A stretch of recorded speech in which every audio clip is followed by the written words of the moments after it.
बन्न आएको भाइ हैन यो चाहिँ अब आर्मी बन्ने भन्ने सोच गरेर आएको छ। नयाँ जेनजी पुस्ताहरुमा चाहिँ आर्मी बन्नु त हुँदैन थियो। त्यही पनि सोच चाहिँ ठिकै छ। अब बन्ने पनि बन्ला हैन। यस्तो बन भनिरहेको छु मैले। हट्टाकट्टै छ केटो बन्यो भने ठिकै छ। आज फर्स्ट दिन हो हैन। कतै आइरहेछौँ गाइजहरु भर्खर हाम्रो स्टार्टिङको भोक पनि लागिरहेछ। भोक खाना खान्छौँ हामीले। अब खाना खाएर चाहिँ केही समय पछाडी अगाडि जान्छौँ। सुत्केको यही भ्याली भित्र हान्न सक्नुपर्छ पुरा कति होला पुरा एक र साथीहरु चाहिँ मेरो गाडी हो कि मान्छेको ड्राइभरले लिन्थे चलाएर एन मासले फोबा पनि हो खेदा पनि खेदाउँछ यार छोड्दै भने भन्दैनस् भने भन्दैन हेर्दै खेदा चाहिँ मेरो पछि आउँछ न्यू मात्र पर्छ के हेरेले पनि तेरी आजको भ्लगमा चाहिँ नयाँ केटीहरु आउँछ कि भन्ने सोच्थ्यो कोही पनि आएन एउटा केटी बसाले त चिहान्छ भन्छ तर के गर्ने गाइजहरु सुकेशको सरस्वतीमा स्कुल हेरेर थियो है। म देखेको थिएन आज भर्खर देखेँ। स्कुलको नाम त सुनेको थिएँ दामी रहेछ। स्कुल पनि कुकुर पनि यस्तै दामी रहेछ है।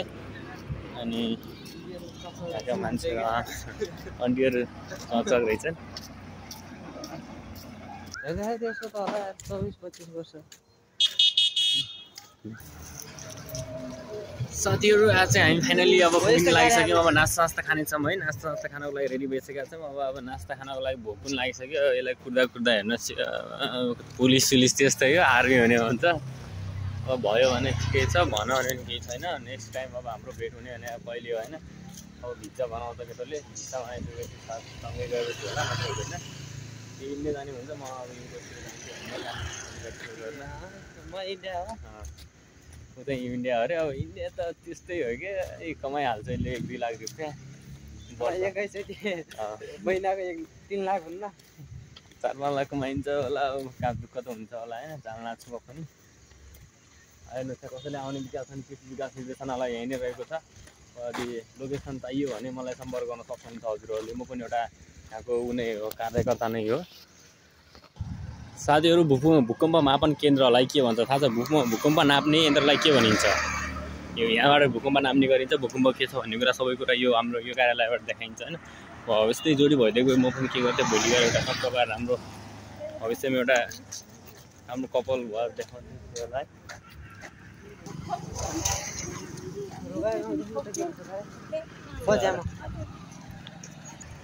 गाइजहरु घण्टाघर त लन्डा जस्तो आना मुखुरा घण्टाघर त अब खत्तमदेखि सुरु भएछ है। आर्थिङ मान्छ काम काज नपाएको छन् कि यहाँ पुरै होला। म भन्दा नि बेरोजगार रहेछ नि अहिले। म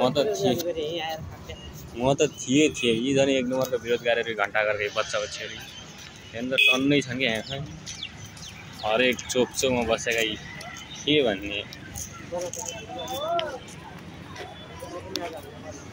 आमा टन्नै यस्तो बेरोजगारहरू के कुरा गर्ने यार है। यो साथीहरु चाहिँ हामी चाहिँ पुगिहाल्यौँ घण्टाघरमा चक केटीहरूलाई हेर्दा मजा आइरहेको थियो। ओहो कतै राम्रो मात्र देखिन्छ नि त यार।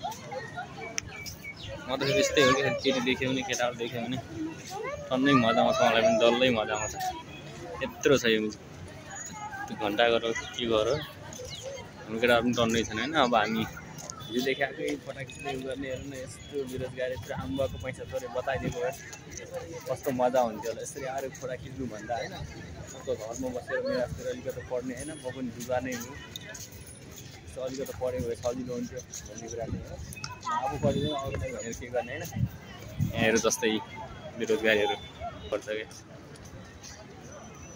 हेर्नु यो घण्टाघर होइन। घण्टाघर चाहिँ यस्तो अन्डीहरुको काम चाहिँ हामीलाई खुब मन पर्यो है। हामी पनि यस्तै काम गर्न पाइदिएको भए सायद मजा आउँथ्यो होला।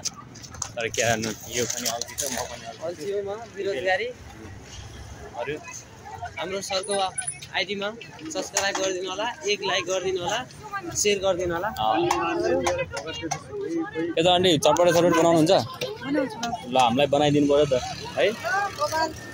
बबाल मिठो पनि हुनु पर्यो। आज अन्डीको माछा